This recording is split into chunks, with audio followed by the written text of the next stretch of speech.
días a todas y a todos. Bienvenidos a la primera parte de este ciclo de conferencias sobre manifestación de la violencia hacia la mujer. Encuentro entre psicólogas y abogadas. Como lo menciona el título, en esta ocasión tendremos a dos grandes ponentes. La primera de ellas es la maestra Guerú Aparicio Viña, quien es licenciada en Psicología por la Universidad Nacional Autónoma de México. Tiene 2 maestrías en Victimología por el Instituto Nacional en Ciencias Penales y una maestría interinstitucional en Derechos Humanos. Es feminista y defensora de derechos humanos. Ha trabajado en secretarías y centros parte de la Fiscalía General de la Justicia. Fundadora de la consultoría Resarcire y actualmente es académica invitada por la Facultad de Psicología de la Universidad de la República de Paraguay con proyectos sobre identificación y valoración del riesgo femicida. Ella el día de hoy nos hablará sobre el abordaje victimológico en la violencia familiar. Para nosotros es un placer contar con su presencia, doctora. Muchísimas gracias por su participación y bienvenida. Sí, le agradezco a la Asociación Mexicana en Psicología Jurídica y Derecho Penal la invitación y estoy muy honrada de participar. Entonces, voy a platicar un poquito. Yo soy victimóloga y actualmente me encuentro siendo invitada por la Facultad de Psicología de la Universidad de la República del Uruguay, ahí corrigiendo un poco más hacia el sur de América, donde estoy. Entonces, ¿qué es la victimología? Bueno, a grandes rasgos es una ciencia transdisciplinar que se encarga de ver todos los fenómenos a partir de la experiencia de la víctima. A veces es una ciencia joven relativamente y entonces muchas personas dicen que, muchos teóricos dicen que viene de la criminología, sin embargo, hay otros tantos que la toman como una ciencia, una disciplina autónoma, les digo, desde la transdisciplina de ciencias como el derecho, la psicología, antropología y sociología. Entonces, ¿qué es lo que evoca una persona víctima? Bueno, una persona víctima del delito generalmente evoca un aspecto de impotencia, de frustración, y es por eso que se necesita una capacitación especializada para aquellas personas que van a estar en contacto con las víctimas de delitos y de violaciones de derechos humanos en general.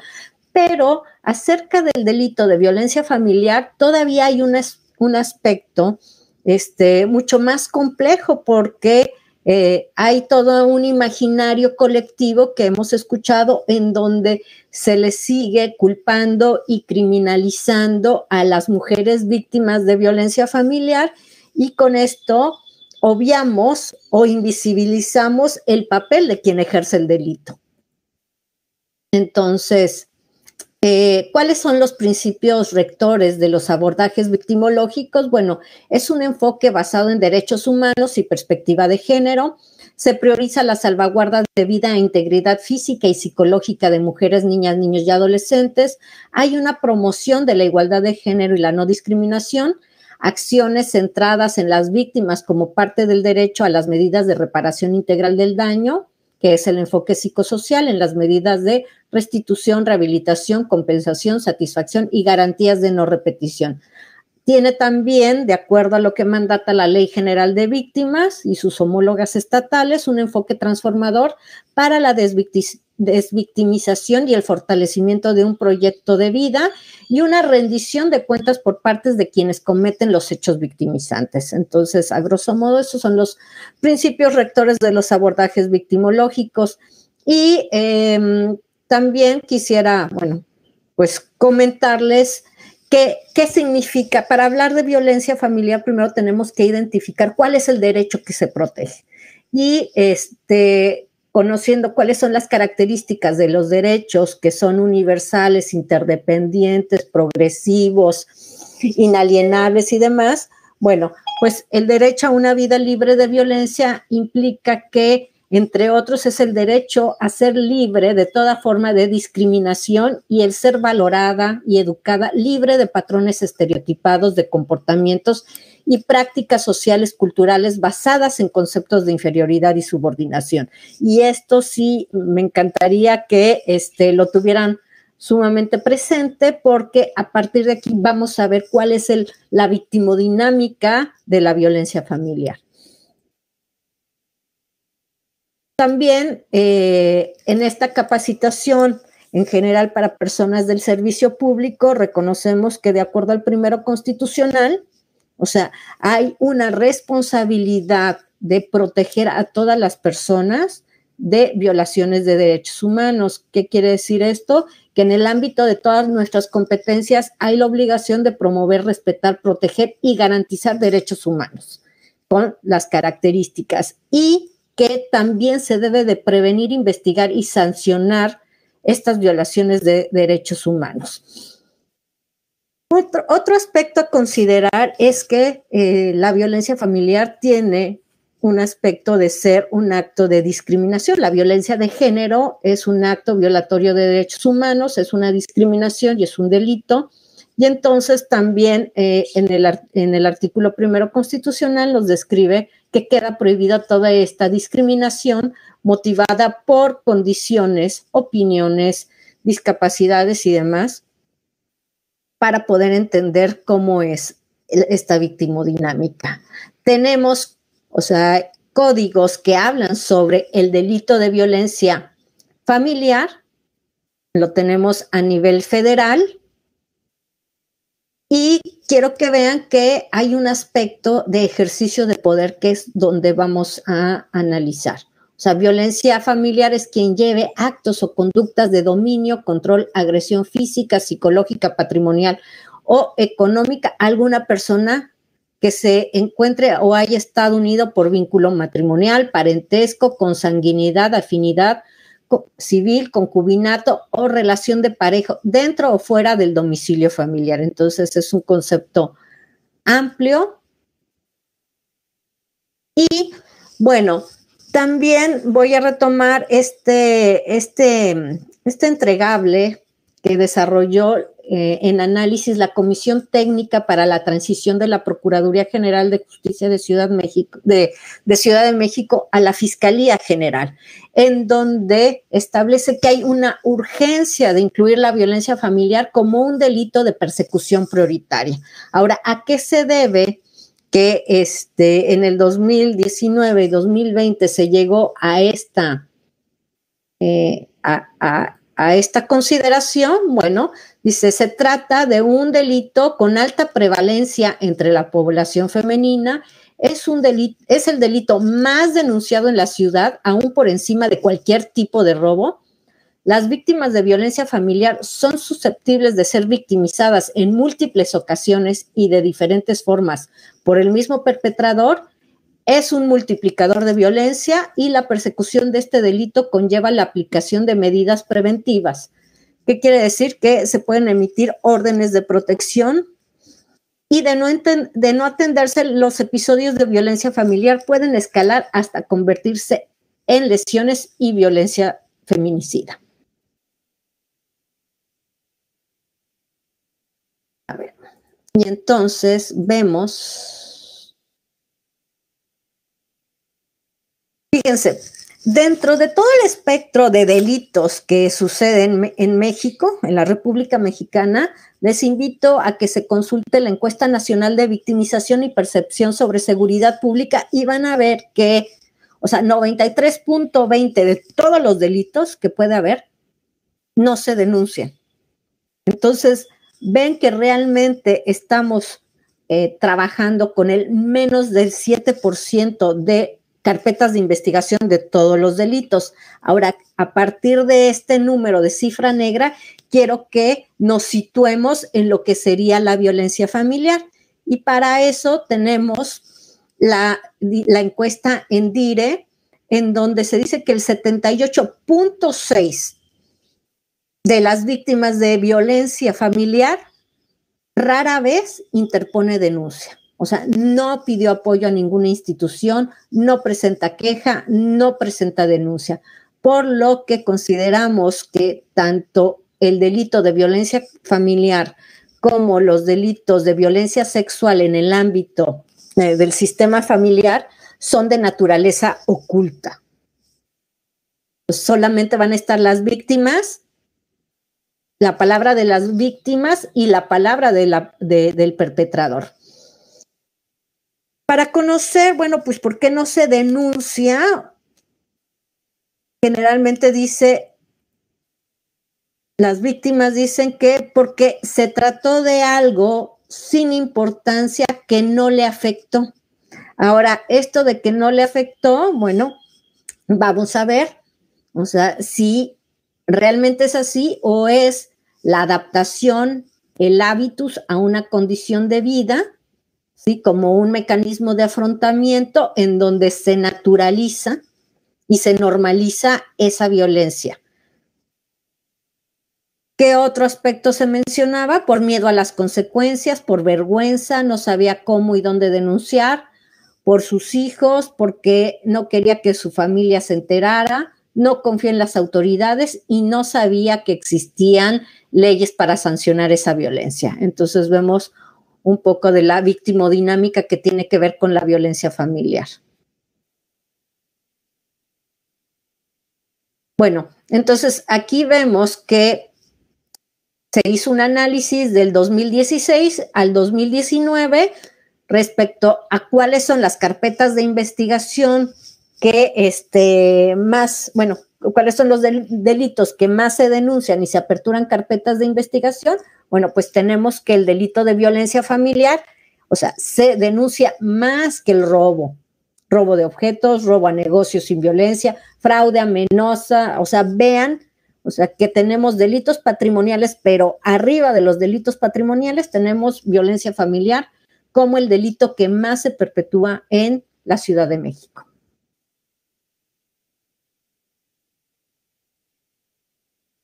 Aquí vemos como cada año del 2011 al 2016 que se hace este análisis, vemos cada año cómo se incrementa la violencia familiar, la denuncia, o sea, sirve la cultura de la legalidad, ¿no? En donde se invite a la denuncia, sabiendo que no todas las víctimas van a estar en condiciones y en circunstancias de aperturar una carpeta de investigación. Entonces, parte de la reflexión es que la violencia de género, la violencia familiar, como parte de la violencia de género, es responsabilidad de quienes la ejercen y no de las víctimas. Transgrede directamente derechos humanos, es un problema de salud pública, la reconocemos como la doble pandemia, ahora que estamos en contexto de COVID, es un delito, tiene repercusiones a nivel individual, familiar y social, de índole estructural, o sea, la violencia de género o la violencia familiar puede escalar a una violencia feminicida, que es el ejercicio de poder más cruel de opresión y desigualdad entre los géneros. Y el enfoque de derechos humanos implica un reconocimiento de cuáles son los derechos humanos de las personas. ¿Por qué? Porque llevamos más de 30 años de políticas públicas donde estamos promoviendo los derechos humanos de las mujeres como los derechos humanos. En el marco del Día Internacional de la Mujer se hace el reconocimiento que fue hasta 1993 que tuvo que entrar una resolución por parte de la ONU en donde se dice que los derechos humanos son derechos de las mujeres. ¿Por qué se tuvo que hacer esta observación? Bueno, pues porque a pesar de que ya había el Pacto de San José o la Convención Americana sobre los Derechos Humanos a los que México tiene ratificación, bueno, pues aún así, al parecer todavía no queda, o sea, de todo claro y no se reconocen a las mujeres como titulares de derechos humanos. Y entonces tuvo que haber, o sea, un marco jurídico internacional y nacional que protegiera específicamente y que visibilizara a las mujeres como titulares de derechos humanos.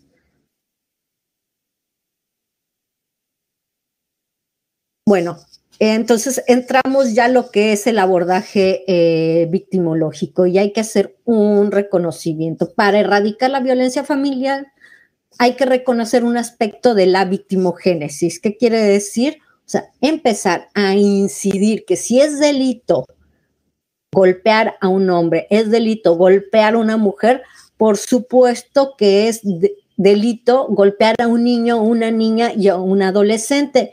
¿Y por qué hay que hacer este reconocimiento y esta reflexión? Bueno, pues porque hay que hacer una autocrítica y para muchas personas, sobre todo personas adultas que se encuentran en la administración de justicia, reconocernos como sobrevivientes de violencia familiar. Fíjense bien.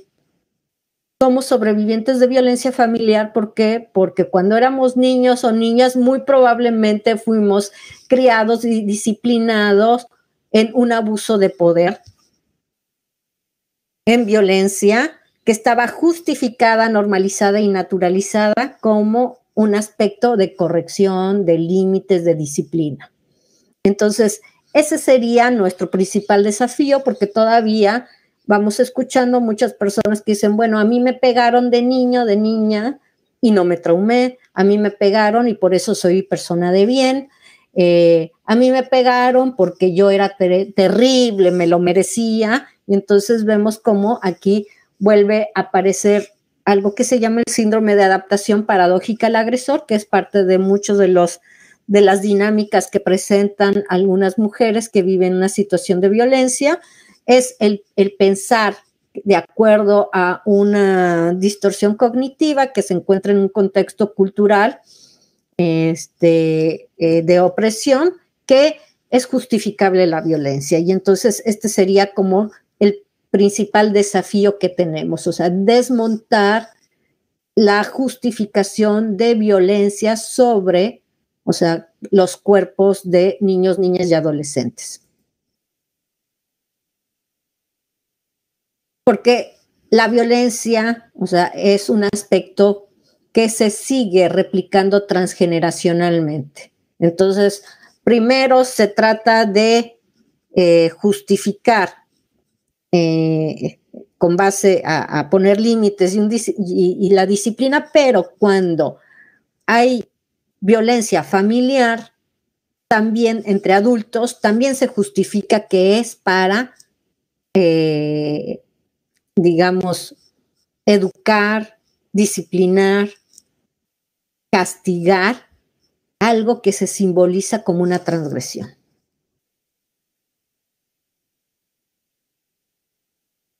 Sabemos que cualquier evento violento es potencialmente traumático, es decir, que existe la posibilidad de que una persona desarrolle una serie de afectaciones posteriores en distintos aspectos de su vida. Ahora, quiero que imaginen niños o niñas en una circunstancia de violencia por parte de papá, mamá, figuras de crianza, o sea, ¿cuáles son las estrategias de afrontamiento que tienen a su corta edad, pues para lidiar con esa circunstancia en donde no se pueden ir? Entonces, se empiezan a adaptar a estos contextos. Tanto los delitos como las violaciones de derechos humanos son factores condicionantes de estrés.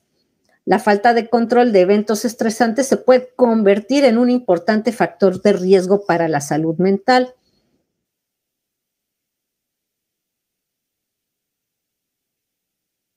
Y vemos que en el delito de violencia familiar y lo que es cualquier transgresión a la integridad física y emocional de las personas, pero sobre todo de niños o niñas, o sea, es una condicionante para una reacción en distrés. Y aquí hago la distinción entre el eustrés y el distrés, o sea, el eustrés, también conocido como el estrés positivo, que aumenta el rendimiento, factor que motiva, causa satisfacción, o sea, el que tú te levantes para ir a la escuela, para ir al trabajo, el que corras para preparar tu ropa, o sea, todas esas circunstancias de estrés que vivimos para la materialización de un objetivo, de una meta en que nos vamos a desarrollar o vamos a encontrar algo que nos dé capacidad de logro y nos dé alguna satisfacción, se le llama un estrés positivo, pero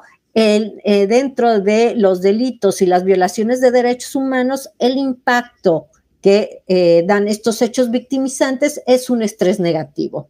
O sea, es una carga superior a las propias fuerzas, porque no depende de la víctima, sino de quien ejerce el control, el sometimiento y el daño, y produce un desequilibrio y un conflicto, causa agotamiento, produce efectos secundarios y, y por supuesto que esto puede ser crónico. Voy a hacer una distinción entre la agresividad y violencia, porque muchas veces se quiere decir que una persona que ejerce violencia es agresiva y no. O sea, hay que visibilizar el acto de violencia en distinción a lo que es la agresividad. La agresividad es innata, es inevitable, es biológica y la cultura puede inhibirla.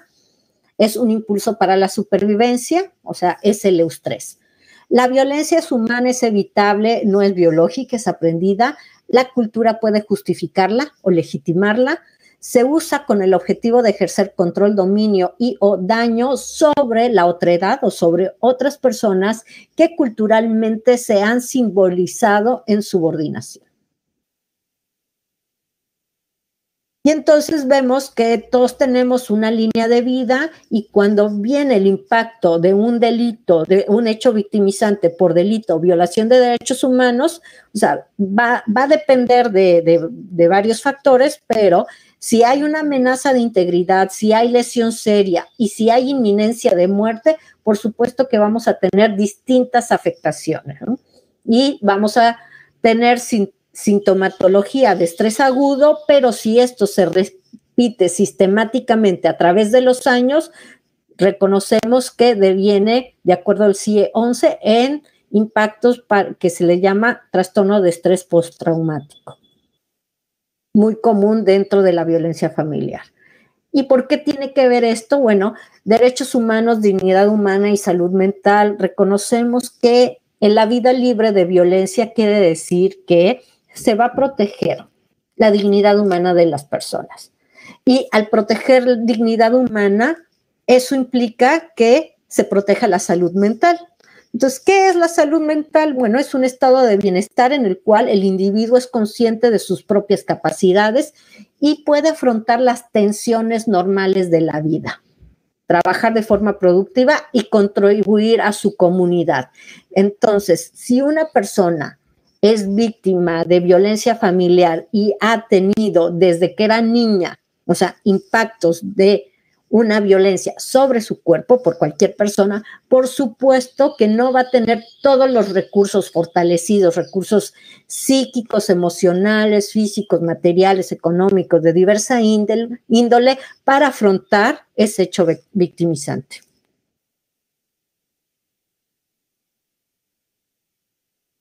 Para entender entonces el delito de violencia familiar, pues requerimos no nada más el enfoque de derechos humanos, donde se reconozca cuáles son, digamos, los bienes jurídicos o los derechos humanos a proteger, sino también requerimos el enfoque de perspectiva de género. ¿Para qué sirve esta metodología? Bueno, es una herramienta de análisis para la incorporación del principio de igualdad.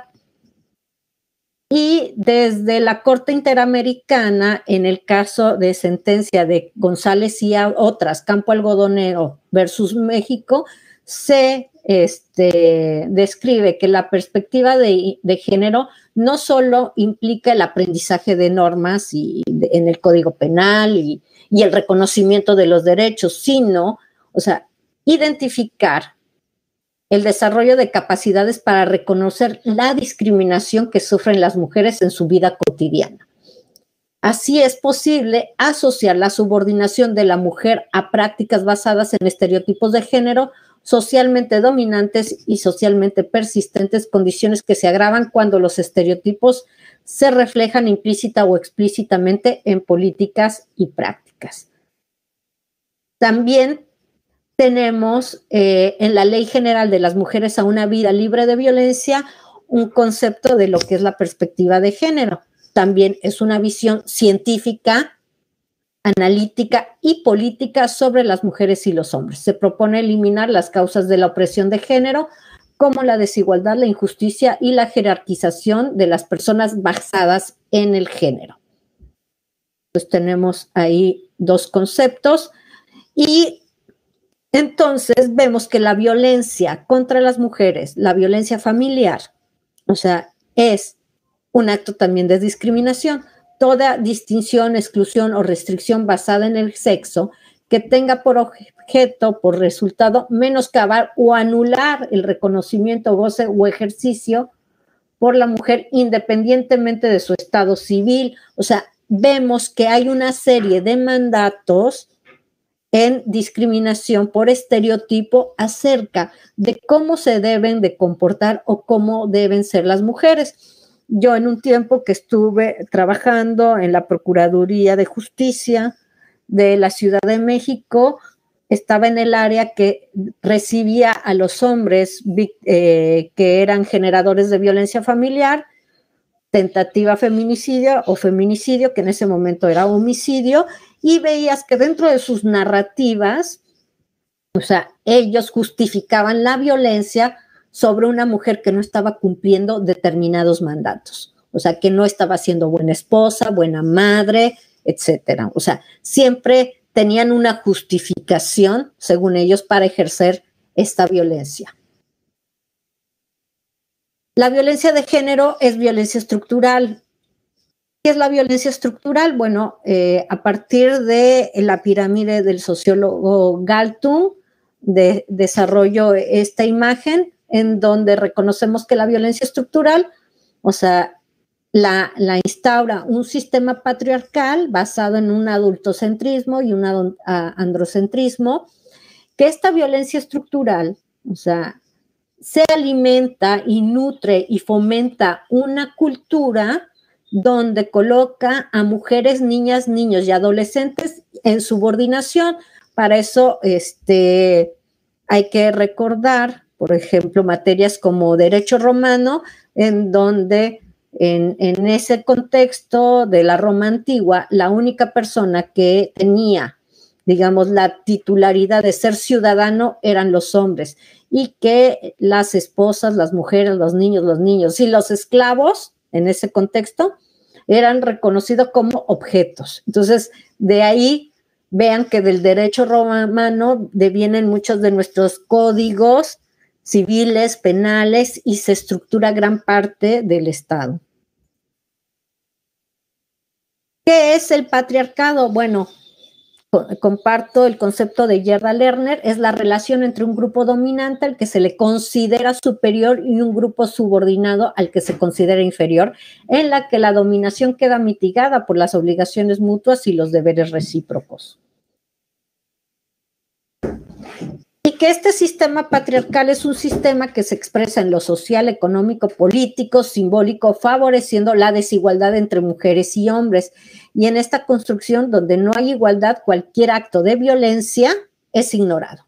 Y cuando se visibiliza, denuncia, interpela, es minimizado, encubierto, justificado o culpa a las mismas mujeres por las violencias que viven. A ver, una reflexión. Cuando me preguntan, ¿dentro del delito de violencia familiar pueden acudir hombres que viven una situación de violencia familiar? Por supuesto que pueden acudir. O sea, no negamos como fenómeno victimal o fenómeno criminal que existan hombres que viven violencia familiar, pero estadísticamente, o sea, son más las mujeres. Sin embargo, si hay un hombre que vive el impacto de la violencia familiar, por supuesto que las leyes y las instituciones lo protegen. Que no vayan a denunciar porque les hacen burla, etcétera. Bueno, es la misma dinámica que sufren las mujeres que viven violencia y que van a denunciar. O sea, quiero que vean que el delito de violencia familiar no importa quién vaya a denunciar. O sea, muy probablemente si hay servidores públicos que no tienen una capacitación especializada, una sensibilización y conocimientos respecto al fenómeno, bueno, va no nada más a revictimizar, sino va a ser un acto de violencia institucional al negar el acceso a la justicia.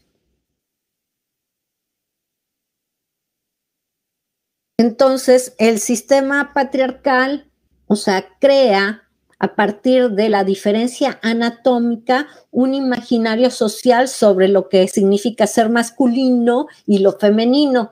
Y entonces, dentro de este imaginario social patriarcal, describe desempeños diferenciales entre hombres y mujeres, en donde a los hombres se les estructura con ciertos mandatos sobre lo que significa ser hombre, y a las mujeres también se les construye una identidad sobre lo que significa ser una mujer. Entonces, a partir de esto se asignan roles específicos y se van construyendo estas subjetividades. Perdón que vaya muy rápido, pero tengo poco tiempo. Entonces, el sistema patriarcal entonces nos asigna ciertos estereotipos. ¿Qué es un estereotipo? Bueno, es un proceso mental que permite organizar y categorizar la información recibida con la finalidad de simplificar el entendimiento. O sea, es una función.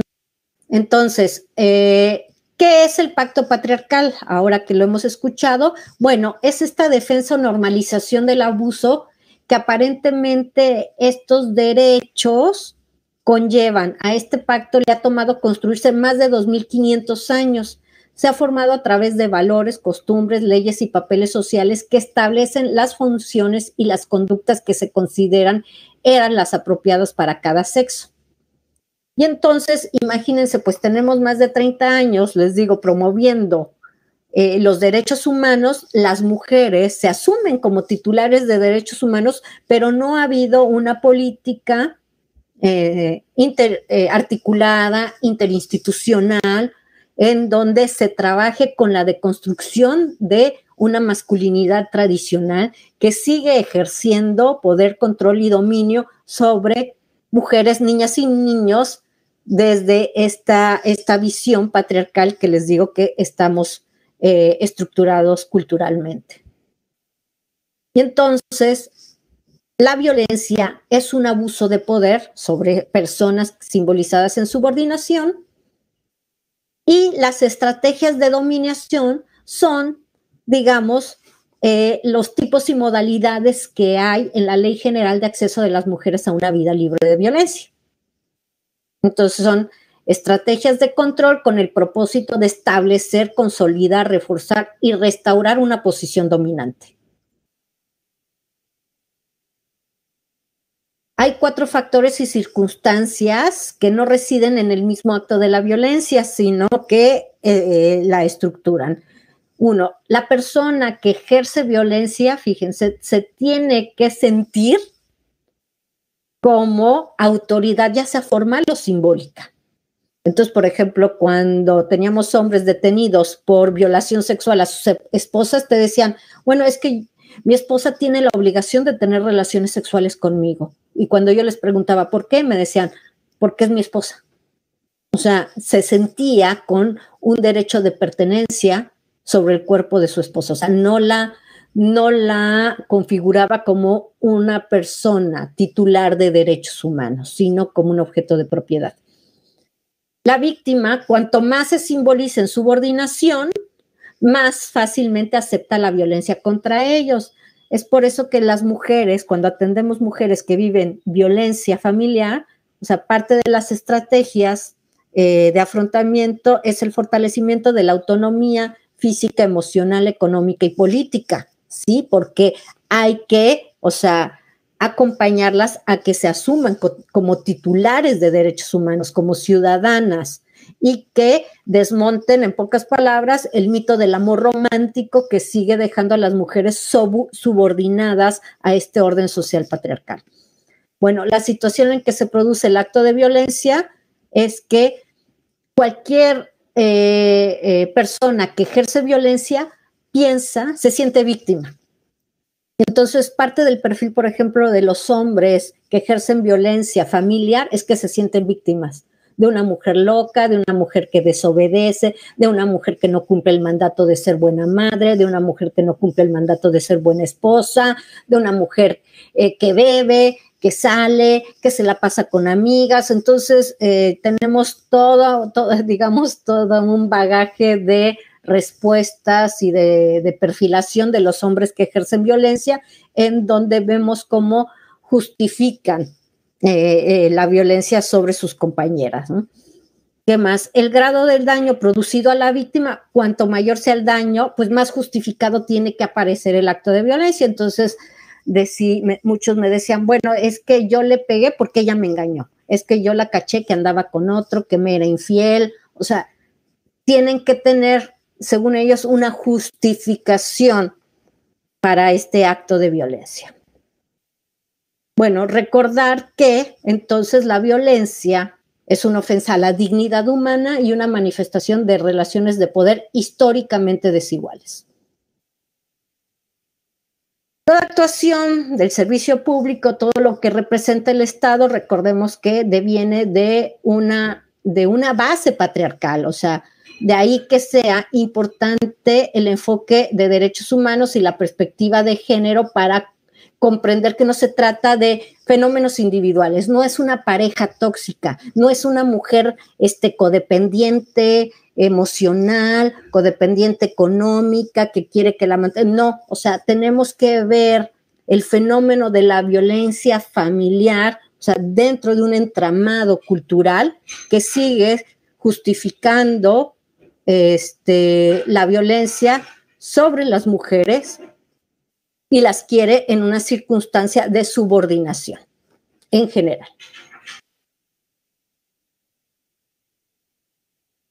Dentro de la intervención sobre la violencia, ya sea con mujeres que viven víctimas de violencia, niños y niñas, hombres que ejercen violencia, hay que revisar no nada más la historia personal, sino la dominación masculina en el seno familiar, cómo se van estructurando estas identidades a partir de la diferencia anatómica. Vemos cómo se estructura esto que le llamamos la discriminación biologizada, en donde hay una asignación de funciones, roles, división del trabajo, desempeños a partir de esta estructura cultural patriarcal. Y que este entramado, bueno, o sea, nadie nos salvamos, no es una cuestión personal, familiar, comunitaria, sino inclusive regional. Vemos entonces que las mujeres que viven impactos de violencia familiar han tenido a lo largo de la vida un menoscabo de derechos humanos, ya sea que enfrentaban una vulnerabilidad psicológica, biológica o social. Hay estrategias de afrontamiento inadecuadas, hay experiencias negativas, muchas veces con los mismos sistemas de justicia, cuántas de ellas ya han ido a denunciar y se les niega el acceso a la justicia. Y muchas veces hay un insuficiente apoyo familiar y social, ¿no? Recordemos que las mujeres que viven violencia familiar, niños y niñas, o sea, sus derechos como víctimas están protegidos por la Ley General de Víctimas.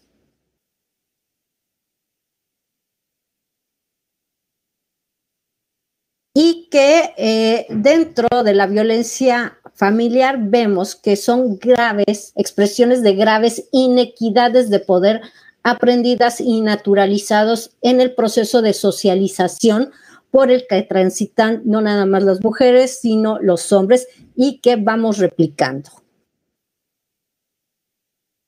Dentro de las victimodinámicas están varios síndromes que hemos escuchado: síndrome de Estocolmo, síndrome de la mujer maltratada, síndrome de la indefensión aprendida, síndrome de adaptación paradójica al agresor.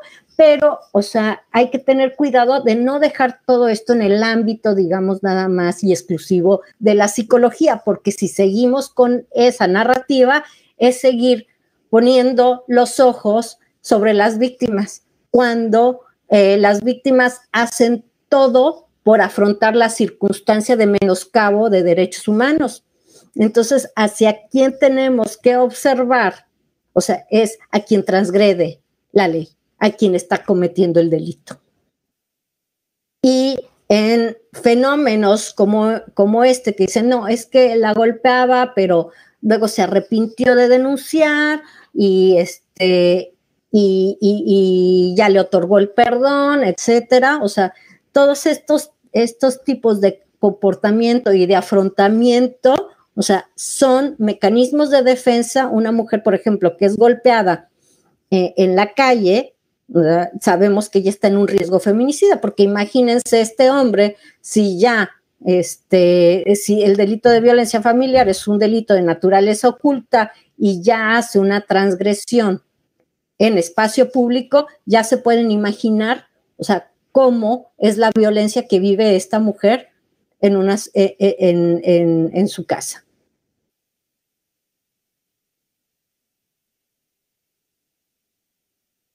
Entonces, reconocer que muchas de las mujeres que viven violencia familiar y que acuden a las instituciones de justicia a levantar la denuncia, están visibilizando historias de violencia crónica, no nada más de ellas, sino de su sistema familiar, digamos, de sus linajes, de sus ancestras, y es muy importante el acompañamiento a estas mujeres en el fortalecimiento de sus derechos como víctimas, porque lo que ellas están haciendo en el momento que acuden a instituciones es la manera en que ellas tienen de expresar que tienen derecho a vivir una vida libre de violencia, y están buscando a través de la institución cómo se les garantiza y se les protege en este derecho para ellas y para sus hijos.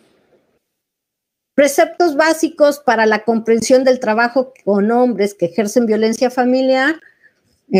Uno, la violencia es un comportamiento aprendido, no es una enfermedad, no están locos, no son monstruos, es un hombre normal y les digo, es un hijo sano del patriarcado.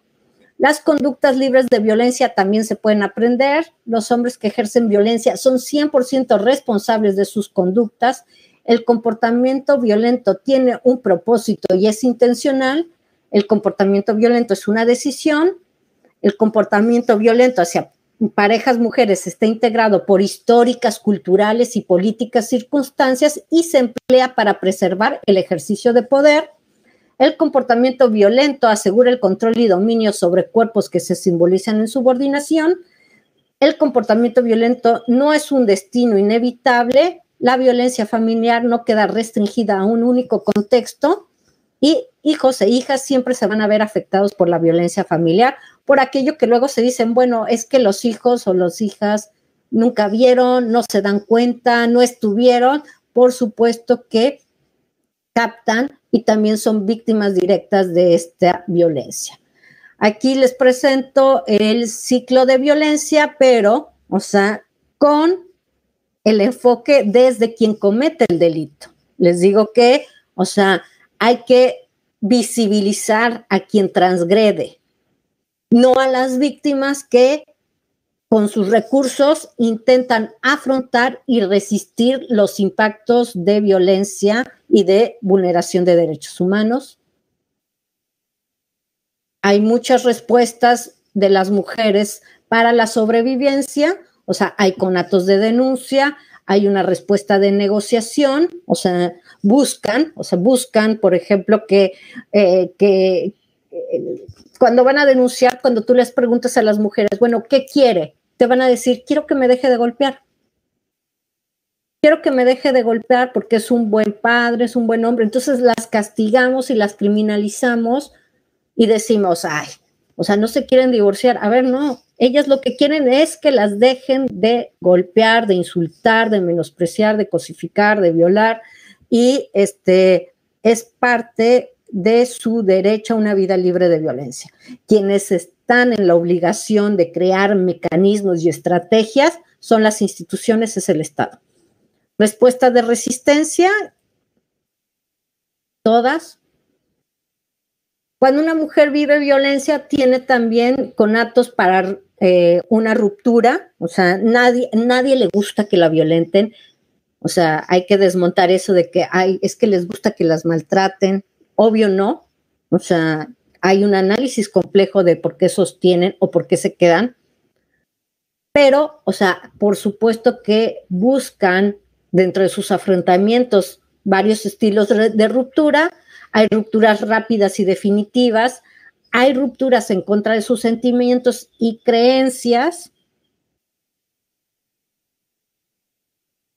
y hay ruptura en etapas. Entonces, hay que conocer el fenómeno desde un abordaje victimológico para identificar todas las estrategias de afrontamiento que tienen las mujeres y cómo esto puede incrementar el riesgo feminicida. ¿Cómo rompemos el pacto entonces? Pues dejando de ignorar, negar, justificar, minimizar y apoyar acciones de hombres que violentan a las mujeres y a las niñas. Entonces hay que revisar cuáles son nuestras narrativas acerca de las mujeres que viven violencia y hay que ver sobre qué lado nos posicionamos, sobre el lado de los perpetradores, señalando las acciones de las víctimas, o reconocemos que la violencia es un ejercicio de abuso de poder sobre personas que se simbolizan culturalmente en subordinación. Reconozcamos que las mujeres que viven violencia son titulares de derechos humanos como víctimas y que hay una obligación del Estado de proteger el derecho a la verdad, a la justicia y a la reparación integral del daño. A partir de garantizar y proteger estos derechos, se va dando el enfoque transformador de fortalecimiento de autonomías de las mujeres para una vida libre de violencia. Y les agradezco mucho su atención y es todo por mi parte.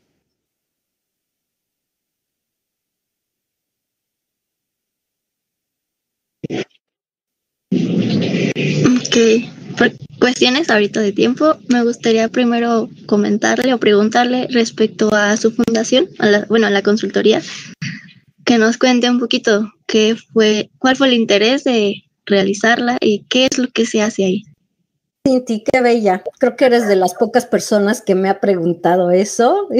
Y mira, tiene que ver con resarcir, esta experiencia de resarcimiento, porque yo identificaba que muchos hombres que cometían violencia familiar, fíjense, yo empecé atendiendo hombres que generaban violencia y entonces identificaba que estos hombres tenían un completo desconocimiento, o sea, de la construcción de las masculinidades, de los derechos humanos. Entonces decía yo, antes de sancionar hay que educar y antes de castigar tendríamos que crear políticas para resarcir este daño, este menoscabo de manera cultural.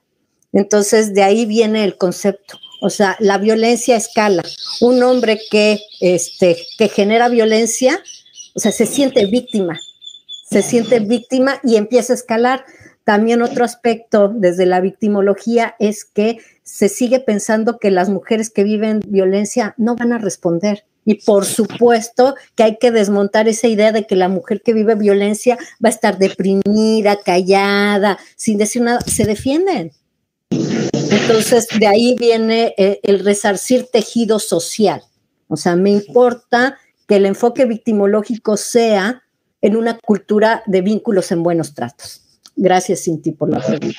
Ok, respecto justo a lo que menciona de esto de las masculinidades y sobre todo que ahorita está como el cambio, ¿no? Muchos debates, muchos talleres y mucha pregunta de, bueno, ¿es el punto entrarle de ese lado, entrarle a las masculinidades? ¿Qué hacer con estos hombres que, ejercen violencia, ¿no?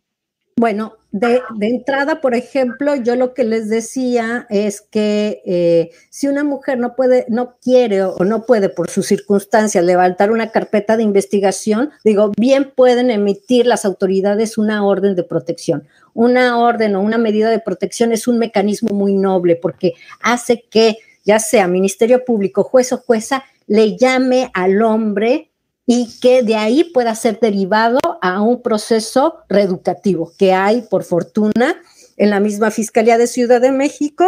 Hay un instituto, la Secretaría de Salud, organizaciones sociales y civiles. O sea, hay contextos, hay espacios, hay información. O sea, pero vuelvo a lo mismo. O sea, quien ostente el privilegio probablemente no quiere reaprender. Pero por eso las autoridades, en vez de llevarlo y mandarlo a la cárcel, digo, mándalo a un proceso reeducativo. Okay, muchísimas gracias. Bueno, por el momento es todo, ¿no? Es un tema bastante interesante que, bueno, entra mucho la cuestión de también ver a la mujer fuera de este rol tradicional como el pasivo, ¿no? Y sobre todo también el plantearlo ahorita, bueno, usted nos hablaba mucho del aspecto del hombre agresor y esta cuestión de que hay relaciones bisexuales, heterosexuales, homosexuales, pansexuales de mujeres en donde se sucede esto, ¿no? Sucede este ataque, esta violencia entre mujeres e incluso amigas o incluso en encuentros feministas, activistas, se tienden a existir mucho estas prácticas, ¿no? Es un tema bastante amplio, creo que se le faltan estos espacios de discusión y le agradecemos mucho que esté usted aquí en este momento para que, bueno, podamos ir indagando un poquito. Muchísimas gracias. Muchas gracias a ustedes, Cinti, y un agradecimiento nuevamente a la asociación por la invitación.